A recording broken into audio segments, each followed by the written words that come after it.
ঝালকাঠি ১ রাজাপুর কাঠালিয়া আসনের এমপি ও বিএনপির জাতীয় নির্বাহী কমিটির ধর্ম বিষয়ক সম্পাদক রফিকুল ইসলাম জামালের রোগমুক্তি কামনায় কাঠালিয়ায় দোয়া ও মিলাদ মাহফিল অনুষ্ঠিত হয়েছে। বুধবার ২৫ মার্চ উপজেলা বিএনপির আয়োজনে স্থানীয় দলীয় কার্যালয়ে বিভিন্ন পর্যায়ের আলেম ওলামা ও দলীয় নেতাকর্মীদের অংশগ্রহণে এই কর্মসূচি অনুষ্ঠিত হয়। এতে প্রধান অতিথি হিসেবে উপস্থিত ছিলেন উপজেলা বিএনপির ভারপ্রাপ্ত সভাপতি জালালুর রহমান আকন।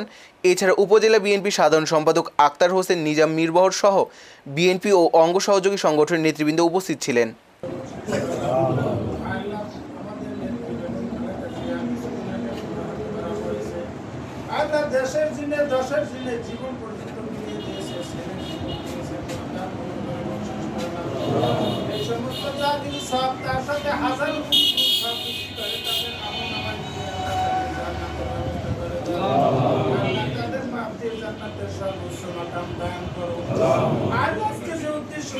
হাত তুলেছি আমাদের বাংলাদেশ জাতীয়বাদী দলের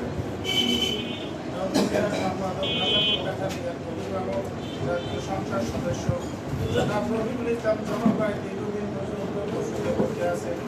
তোমার কাছে ফরিয়াদ আল্লাহ, তাকে তুমি মুক্তি দিয়া দাও।